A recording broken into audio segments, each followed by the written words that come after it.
And starting us off will be an outstanding leader, Ron Mirr, who has joined Scholastic, fortunate for us, several weeks ago, coming from Iowa and now moving to New York, who's Senior Vice President for Family and Community Engagement and Learning Supports. Ron has had a distinguished career in Iowa and other parts of the country, 30 years working on the issue of family engagement and learning supports. He is co-author of the Family Engagement Assessment. He has had his own consulting company in Iowa on how you establish family partnerships. And he has taught courses at the University of Iowa on this topic as well. He's a great practitioner. Please welcome Ron Mirr. Thank you very much, sir. Well, good afternoon, everyone. I am thrilled to be here because last year at this time, I was sitting out here as a participant. And this year, I get to be up here and talk to you about what it means to be part of the Scholastic education team. And as Ernie mentioned, I have been at Scholastic for an entire 6 weeks. And while I have been there, I've gone from a one-person show to a company that has, I think, around 10,000 employees. And it's been a bit of a shift for me. And I've spent my time really trying to learn what it is that Scholastic does. And what I've discovered is that Scholastic works very hard, and its mission is to help children and youth succeed and grow up to be productive adults. And they do that through all kinds of things related to literacy, getting kids access to materials, empowering teachers to be better instructors and have lots of resources. And last week, I was at a meeting with our Scholastic education team, and they played a video that I'm going to play for you now. It's about 5 minutes. And Ernie talked about starting at the end. What do we hope happens at this conference? I think this video is a way to show you what we hope happens with children and youth in school. So I'm going to introduce you to a woman named Karen Mapp. You probably know who she is if you've seen the movie Freedom Writers. This is who that movie was about. She was portrayed by Hilary Swank, who's standing there in the middle. And in this video clip, you're going to meet one of Erin's students. And when the movie is about and her life was about, she went as a young teacher in the Los Angeles area, and she was a 9th grade teacher who was given some students who she was told, these students, none of your students will make it. And she said she committed herself to making sure they all had hope and they could be successful. So I'm going to play this video for you, and what I particularly want you to listen to is what her student Maria says, because when we come back towards the end of my presentation, we're going to talk about what that means to the work that I get to be part of at Scholastic. Every student in every school connects with a teacher who engages them, and they learn, and they go on to be productive adults. And my training is a social worker. I'm not a K-12 educator. My wife is a teacher. My mother was a teacher. And when I started my career in 1982 as a social worker, I worked in a mental health center, and they sent me out to the local school, and they said, work with them, do something. We think we can be useful. Let's figure out how we might partner. And that was back in the time when schools didn't have all the services that they have now. And so I'd go to the school, and schools were always so very nice, and they'd say, come in, and we would do some social skills training, and we would hand out some flyers about the kinds of services we had. And we were really welcome until money or time got short. And when money and time got short, they'd say, yeah, what you do is nice, but what's most important and what we really need to focus on is instruction. And so you're nice, but what's essential is instruction. And I thought at the time, I don't have any proof to say to them that what I do has an impact on student learning, but I knew that it did. And in 2004, 2003, I met two people who gave me that proof. And their names are Howard Edelman and Linda Taylor, and they work in the Center for Mental Health in Schools at UCLA. They're former special educators, and they made their life's work studying why is it that despite all the great things we do and the great teachers that we have and the fine instruction that's out there, why don't all students learn? And they helped our state adopt a framework called the Learning Supports Framework, and I want to share that with you because this is how we think about, in scholastic education, how we organize our thoughts around this. And so,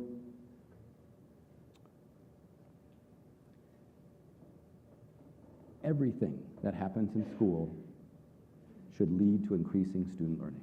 It's all about preparing students to be successful. And all the social workers and other folks I've worked with over the years, I say to them, if you can't figure out how what you do directly relates to increasing student learning, you shouldn't be doing that. You should be doing something else. And so what schools do over the years, what they've done since the beginning of public education, is when they have money, they spend their money and they focus on instruction. The largest part of any budget is what we pay teachers to teach. And when we have money for PD, we put it into what to teach and how to teach. And that works really well when students come to school and they're ready to go.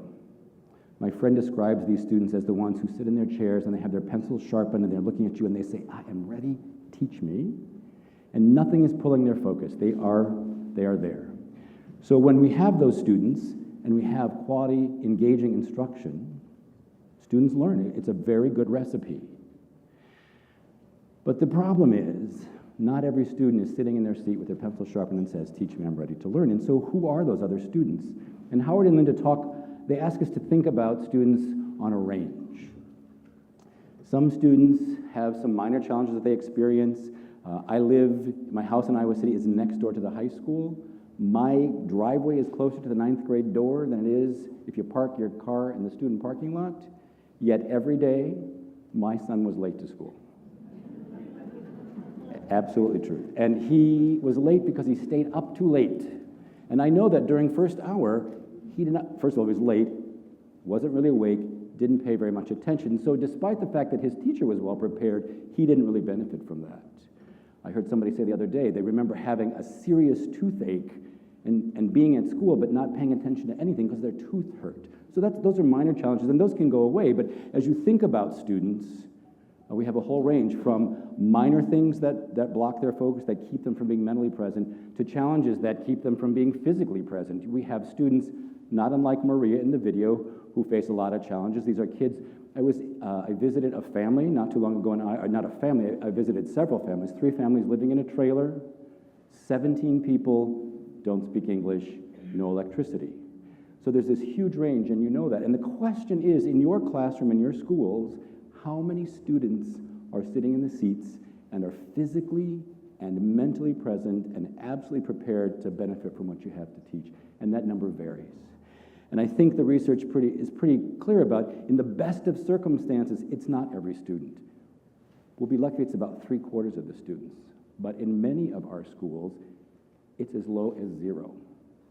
And what Howard and Linda say is, if students encounter barriers to this instruction, it does not matter how effective of a teacher you are or how well prepared you are. If they are not physically or mentally present, they can't benefit from what you've prepared. And so he said, if we want all students to succeed, we have to do something that helps students around those barriers. And they propose putting a series of learning supports in place.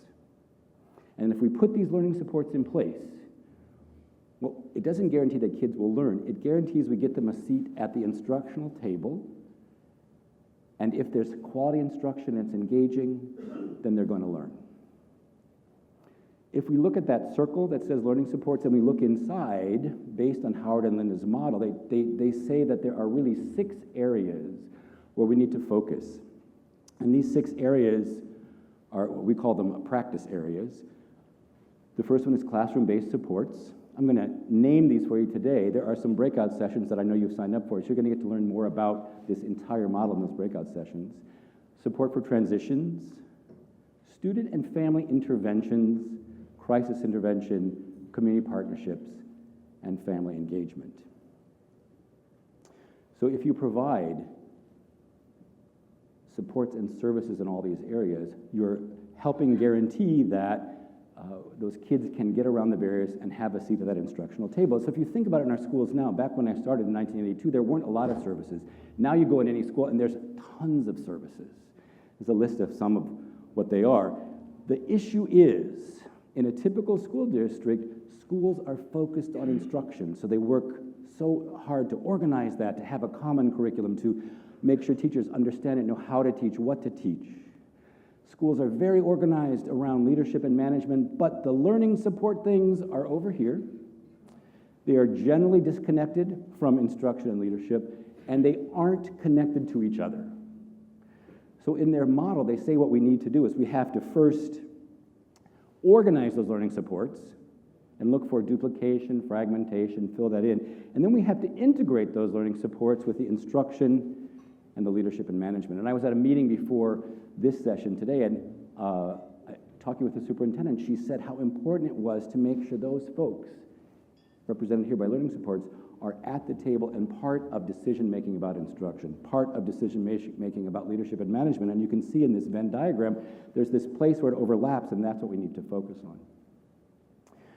So let's go back to Maria. So why did I show you that video?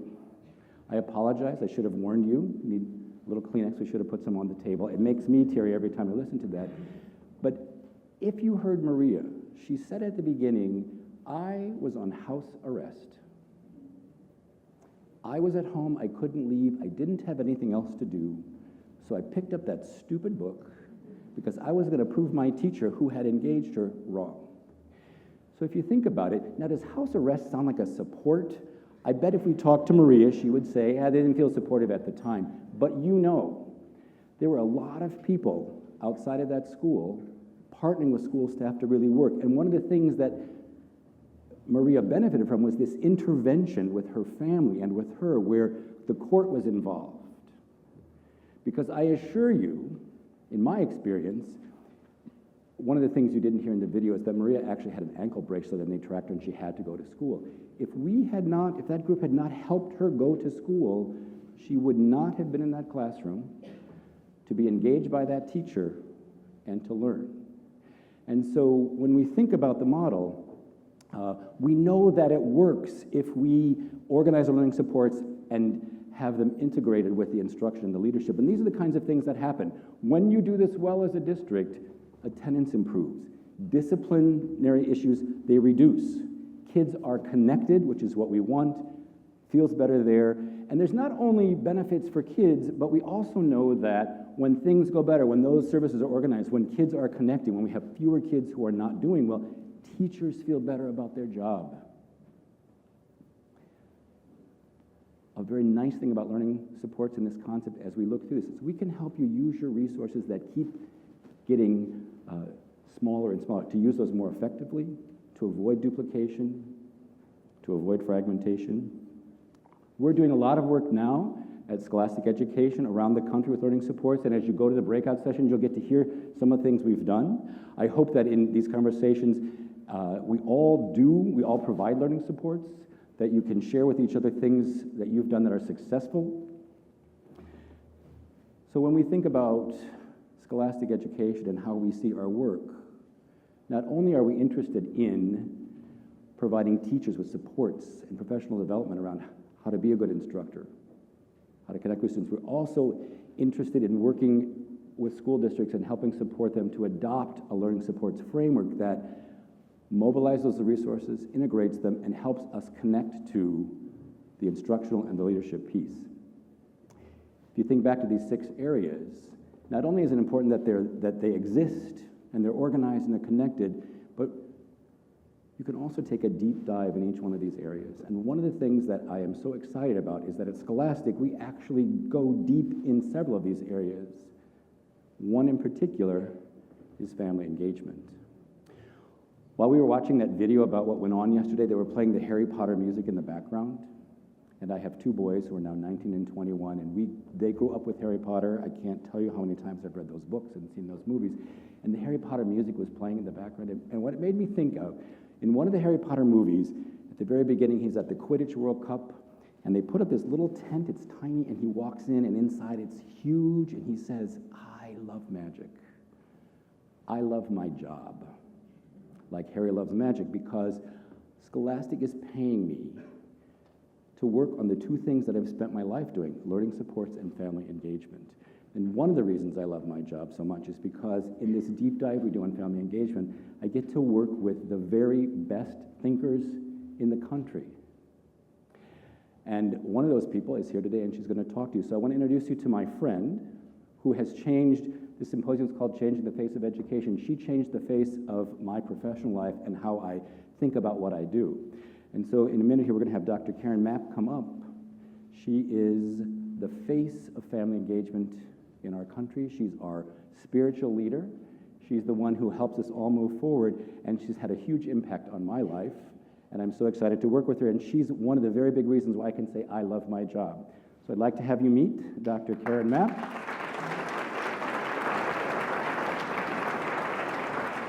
Thank you, Donna. Good afternoon, everybody. It's good to see all of you here. Welcome, welcome. And I would like to basically do a review. Some of you have heard this information before. I thought it would be really important to sort of take you through some of what's now happening around the field of family engagement, but also perhaps reviewing the framework. I said to my buddies at Scholastic, people have already learned about the framework. They know about the framework. They said, you might want to go through a review, and I've actually had people say the more we hear it, the more we really understand how to share that information with other people. So what I'm going to do is just talk to you a little bit about some of the changes that we are really seeing in the field. Some of you may know that we have pushed very, very, very hard to upgrade the definition of family engagement. And the reason we're doing that, and I'm so excited when I go out on the road, I hear more and more people using the term family engagement instead of parent involvement. Now I know it's hard because I still say parent involvement, but what we really want people to understand is that when we say, first of all, family, we mean all adult caretakers. Because we all know from working with families that a lot of our children are being taken care of by older brother or sister, grandma, grandpa, auntie, uncle, etc., foster parents. And you know, I actually started listening to a lot of what some of those adult caretakers were saying to me about why they don't like the term parent and parent involvement. They said to me, you know, Dr. Mapp, sometimes when we go to schools, we actually think they use that term to push some of us away. There's a hierarchy that they seem to be conveying. In other words, saying, well, you're not really that child's real parent, right? Where's the real parents? And so they started to feel as if, hey, that was a way of erecting a barrier. So this is why we're really trying to push people to use the term family, because it's so much more inclusive. So family engagement really means any way, and we stress that, the various ways, because a lot of the ways that our families are engaged are at home and in the community and not at school. This is one of the things I think we actually have broken through the glass ceiling of having a very narrow definition of what engagement looks like. I'm finally starting to hear a lot of practitioners say, well, you know, we can't always talk about family engagement only happening at school. So I think we've really made some real progress there. Why engagement? Well, there was a gentleman who was at one of my family engagement institutes, in fact, the first one that we had back in the summer of 2014, who said, you know, he was really into the root of words. So this is another justification for why we should use engagement. The root of the word involvement doesn't exactly convey partnership, does it? Cover up? Wrap around? No. That's not what we want. We want a commitment. We want a contract between people, a real partnership. And the other thing, engagement, really, we take a relationship seriously when we use the word engagement. So that's why we're really trying to push all of you and trying to get the folks that you work with to talk about family engagement instead of just parent involvement. And I'll talk a little bit more about that tomorrow in my presentation. This is all the great stuff that happens when we have our families in partnership with us as practitioners. Many of you know that the way that I often open this up to get you to remember about this is I ask you about the where's the beef lady? Remember her? Okay? So for many of the people you work with, they're going to ask the question, where's the beef on family engagement? Especially now that people have gotten used to all of this language around research. They want evidence-based strategies. Why should we do family engagement? Where's the beef?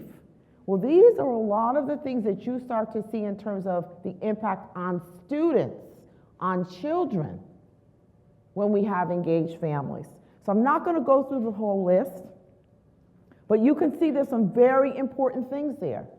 From 0 to 5, for the children of that age group, when you have your families really being engaged, we heard a wonderful presentation today. Where's Blaine? Where's Blaine? Is she in the room? I can't see. She might be in the room someplace. She talked about, in her position as being a part of the WIC offices, how the WIC offices are starting to train their staff to talk to families about reading to their kids. What a wonderful partnership, right? And so what do we see when our families start that work early? Literacy rates skyrocket. Better grades and test scores. These are the kids who are taking those AP and honors courses. Eileen Carver, one of my colleagues, we're working on a book for Scholastic called Powerful Partners, which will be a book for teachers on engaging families. She says that her partnerships with families are the only classroom management strategy she really needs. And then these are the kids who go on and graduate and go on to college or other post-secondary opportunities. So that's the beef for the kids. But many of you know about this study that was done by the Chicago Institute on School Research, the Consortium on School Research, where they were trying to figure out, they're like me, they like to solve problems, Tony Reich and his colleagues. They want to know, why do things work the way they do? What can we learn from schools that are successful? So they had 2 groups of schools, elementary schools. 100 schools that it didn't seem to matter what they did. New principals, new curriculum, even partnerships with community. They could not seem to get better. And then they compared those to 100 schools who, hey, things are happening here. Our students are improving. Our culture in our building is improving. They tried to figure out what the heck was the difference between group 1 and group 2. And it's the gold standard research where they did randomized trials and they had control groups, and it's a longitudinal study, over 20 years, in fact, from start to now. What did they find out? They found out that there are actually 5 ingredients, or what they call 5 essential supports to schools improving. Those 5 ingredients are the following. 1, strong leadership. Strong leadership. But you know, we could have a whole symposium about leadership. Because guess what? The kind of leadership that they found out works isn't the kind you see in the Westerns, with somebody riding in on that horse and taking over and saying, I'm in charge. This is all about me. I got it. No. This is leadership that isn't afraid to share and cultivate what in other people. Leadership, but there's that big P word. Power. They're not afraid to share power, ladies and gentlemen. So like I said, we could do a whole symposium about the kind of leadership that we really need for this work. But you're going to hear people who practice that kind of leadership while you're here over the next 2 days. So what else? Well, that we have a good, strong staff from the custodian on up, our front office staff, our teachers. We also have a student-centered learning climate. And when you saw that teacher talking about what she's doing with her students and the way she actually internalized what Maria told her. That's a student-centered learning climate. That's saying, I need to be really thinking about what's in the best interest of the kids. And that's how the entire organization discusses any strategy. It's not a strategy that benefits us. It's a strategy that benefits the kids.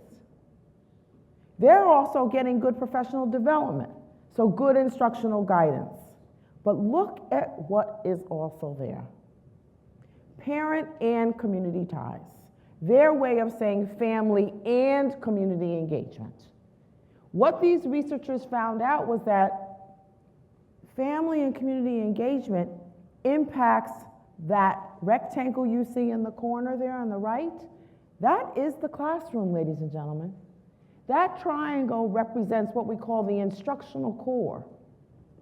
That's the relationship between the student, the teacher, and the content. And you saw that beautifully in that video.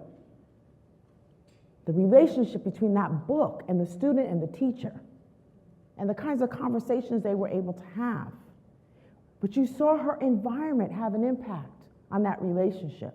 We now know that without a shadow of a doubt, you can't improve your school without family and community and ties. Not going to happen. I often talk about Sisyphus. Some of you remember the story of Sisyphus, right? The gentleman who was doomed for his entire life to roll that big boulder up a hill, and once he felt like he had gotten to the top and had succeeded, it rolls right back down. And he's gonna start all over. I know principals who feel that way. I thought we were making progress, but because they didn't engage their families and community, there's nobody to hold the progress. When you organize your communities and your families to embrace the schools, they hold your progress for you, especially when we move around the way that we do. So you cannot expect improvement without your families.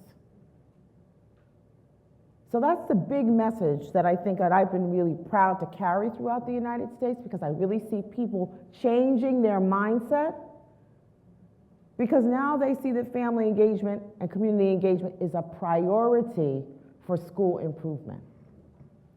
So we're starting to see that funders are giving more money for this now. We're starting to see that we've got real interest in a national organization, NAFSCI.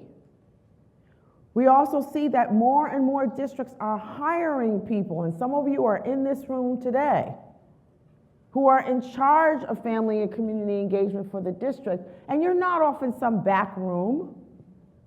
You're actually a part of the senior leadership team, talking to the people in teaching and learning, talking to the people in human resources about how we're going to integrate family engagement and community engagement into everything we do. My institutes at Harvard have been sold out every summer. When we did the first one last year, they said to me, well, you might get 50 people. We'll be happy if you get 50 people. I got a phone call from Mitaline Fletcher, who was the coordinator, and she said, Karen, we have 180 people signed up. This year we had 200 people. So the interest is really there, ladies and gentlemen. And now, as we heard from Dr. Montoya today, Texas is one of the states, we'll have to add that to this slide, that actually has assessments for teachers and principals and superintendents saying, you know what, we expect you to be proficient in family engagement and community engagement. So more and more and more people are starting to understand this is a priority. There was a wonderful article in Ed Week back in June, which talked about, family engagement is now being seen as a top priority for schools and districts. There was another article out, again, just this past June about, I actually think it might have been September, about family engagement. How in DC and New York, we're starting to really push to see this happen more and more. So quickly, what I'd like to do is to talk a little bit about the framework. And this is the question that I asked myself as I started to do this work, and I saw that more and more people thought this was a great thing. But I couldn't figure out, well, why is it so hard to cultivate good family and school partnerships? What's going on? Well, what I figured out after talking to principals and teachers and parents and superintendents was that we've done a lousy job of building the capacity of people to partner to support kids. We have barely any training in terms of pre-service opportunities for teachers, principals, or superintendents. We've started to see some emphasis on parent academies and parent universities, but that's not enough, ladies and gentlemen, because if you only build the capacity of your families and then they come running to the school and say, we want to be engaged, and they end up with stop, right? That's no good. So we really have to do both in terms of building the capacity of the stakeholders, the adults that are doing this work.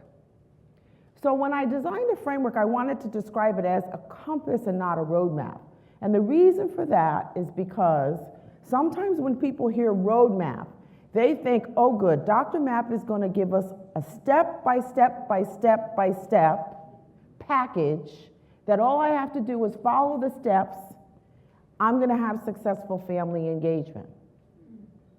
What I wanted to do was not provide you with all of the little steps, but with a direction. I often use the analogy of a bicycle, right? So everybody knows that a bike has some main components, wheels and the frame and the handles and the chain, etc., the seat. Every bike's got that. But you also know that the same bike that you ride, maybe through the streets of Miami, is not going to be the same bike that you ride if you're trying to do the Tour de France, right? Tires are going to be different, thicker, thinner. For me, I like a wide seat. I can't, that little thing that looks like a handlebar, I can't sit on that. I don't know how those men do. We won't talk about why I think that's a problem, but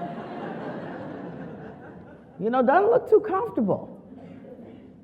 But the different components of the bicycle change depending on the context. So that's the same for you. I wanted to give you the major bicycle parts of successful family engagement, but I didn't want you to think that if we follow 1, 2, 3, 4, 5, because what happens in Boston, what happens in Miami might not be the right thing for Columbus or for Houston. So that's why the framework is really around providing you with a compass. Now, we use a lot of different research to put this together.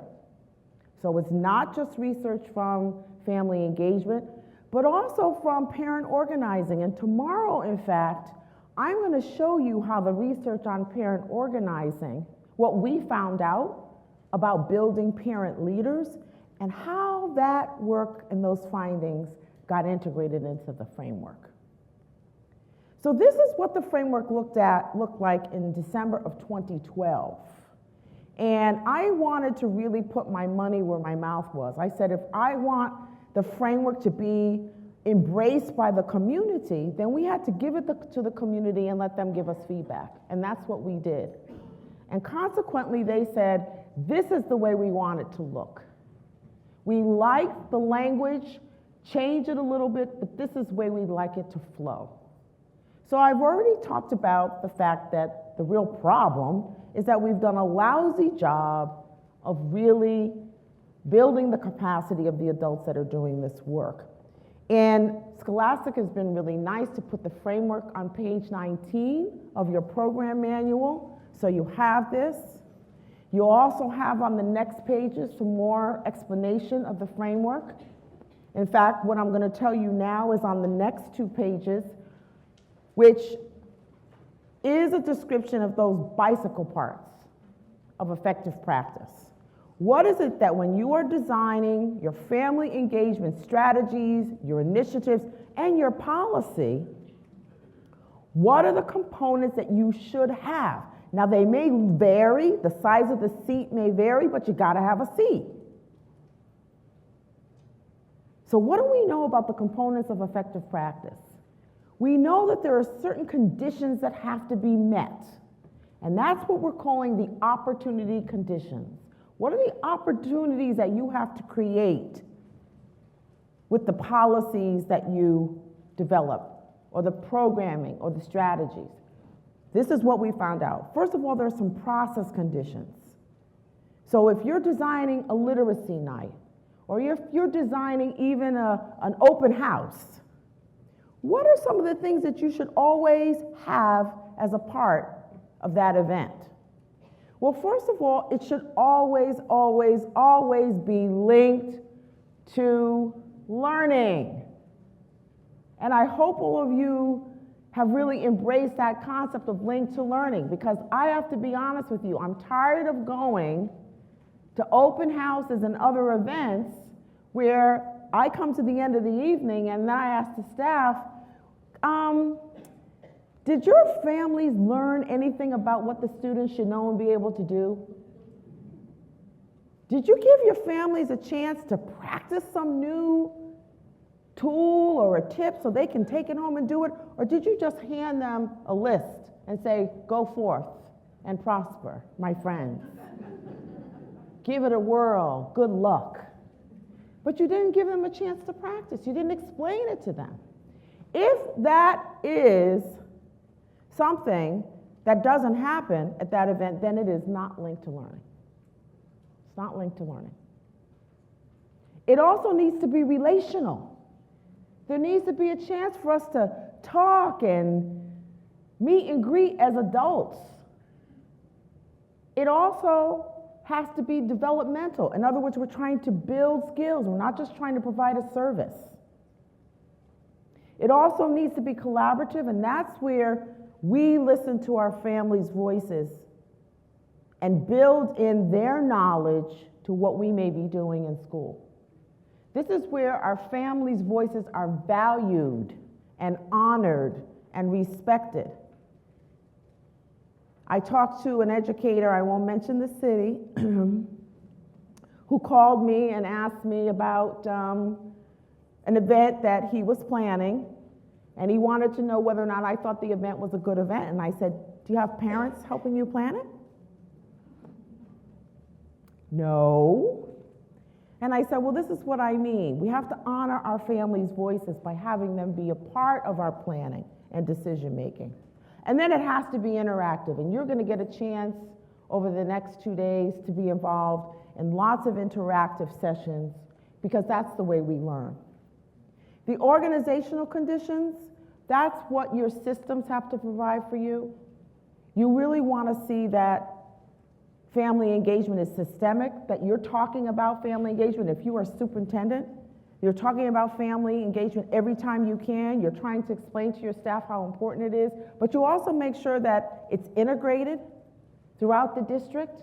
So again, the people in human resources understand family engagement is important. So maybe when we're hiring our principals and hiring our teachers, we're asking them to tell us about what they've done. Not, do you believe in family engagement? Oh, yes, I do. Well, then tell us what you've done in practice. Because this district, this is important.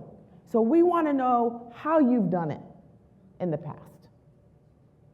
So that's when you know people are very serious, when it's integrated and there's resources provided for family engagement. This is what we see when we start really building the capacity of our adults. My friend and colleague Monica Higgins has described capacity, because you know we always talk about capacity building all the time, but what does that really mean? So we describe this as the 4 C's. These are the things that we really see grow in the adults, and you can measure these. We have a Harvard Family Engagement Survey that actually can help you measure these when you're doing your interventions around family engagement. So in other words, what have my teachers and my parents learned? Have their capabilities actually been enhanced? Do they have new skills and knowledge? Their connections with one another, have we strengthened them? Do they know more people? Are they more comfortable with each other? Have their beliefs and values changed? Some of you who may have attended the Chicago Conference on Family and Community Engagement that was sponsored by IEL may have heard Melissa Bryan talk about how her attitude about parents has completely shifted as a result of home visits. And she learned that all those parents who she thought didn't care absolutely care about their kids' education. And then finally, our confidence to work together really shifts.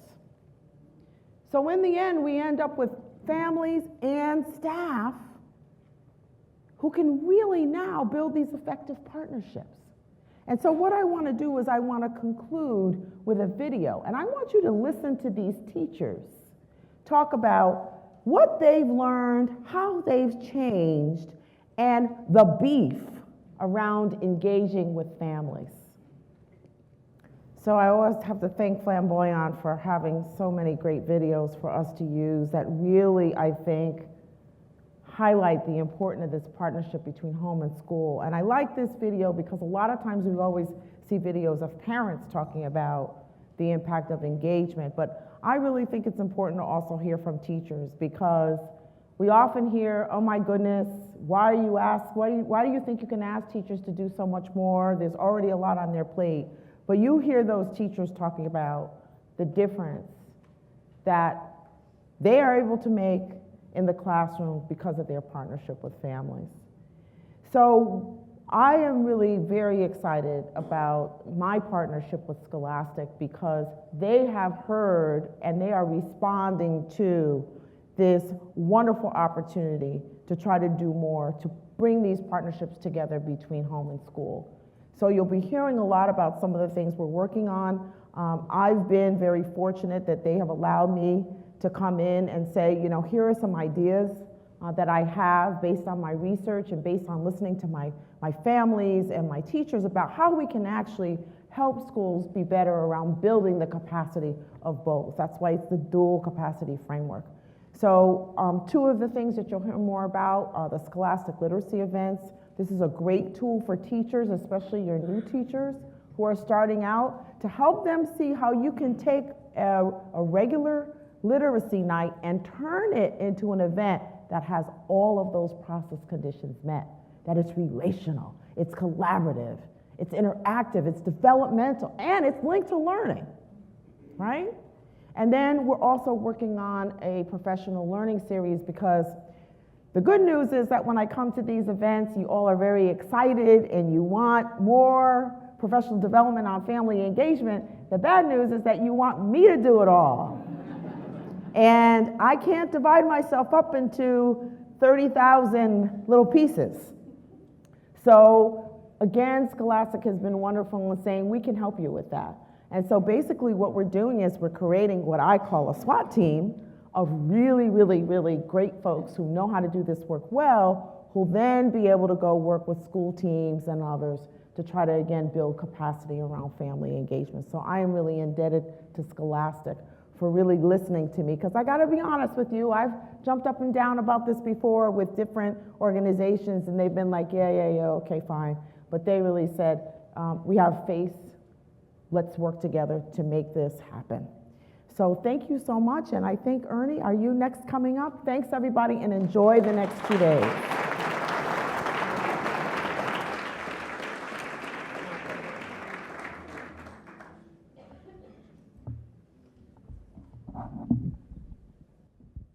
You have your mic on, right? Yes. Yes. Both? So let's get a couple of questions before we take our break, okay? You've heard Ron talk about, your phrase, Ron, was, let's find a way to bring kids to the instructional table. I think I got that right. And Karen, you were very clear about changing the whole way we look at parents and some ways of doing that through your framework, that it's not involvement. Don't use the word parent involvement. So that's the old school, the old way. What would you like to ask? Just give me a nod and I'll bring you the microphone. There's a question over there, honey. Over Where? in the corner. Yes, right there. All I ask you to do is stand up, name, and what, you know, like director, something, whatever you do. Thank you. Good afternoon. I am Andrea Phillips Hughes, a supervisor in the Title I office from Prince George's County Public School System, Maryland. And my question to Dr. Mapp is, you mentioned the old way, the new way in involvement versus engagement and getting teachers involved. I'd like for you to just give one or two strategies that I could go back to my district and propose how I can change the perception of teachers embracing their families in the classroom. Well, I think one, and I don't think that any strategy is simple, but I've seen a good starter conversation is having teachers who actually are proficient in family engagement do a panel for other teachers. It also could be a parent-teacher panel. That works well, to have teachers and parents talk about how powerful it's been for them to partner with each other. In my class, I do something called the 20-60-20 rule of change. And I actually don't even know who wrote that. It's from some sort of business management magazine. But it says how whenever you're trying to change people's perceptions, start with the willing. And so the willing is that first 20%. But what you then have to do is have the willing share their stories, because there's that 60% in the middle who just need a bit of a nudge or a poke. It's usually maybe they want to hear a story from one of their peers. They want to know, they're the ones asking that question, where's the beef, right? So once you get that 20%, or the willing, or the people who've tried it and have had successes to share their story with others, that 60% starts to warm up, and you get more and more people who say, I want to join. That last 20%, they're tough. But in some cases, I say to people, that's the group that's either going to step up or step off, okay? So I think that just starting with that, because believe you me, in your district, you have a lot of teachers who are very proficient at this work, okay? I've met some of them. And so consequently, doing a panel, and again, getting the parents to share about how it's really impacting them is a great way to start. And then you want to train the teachers who are interested in doing more work and building their capacity in this area.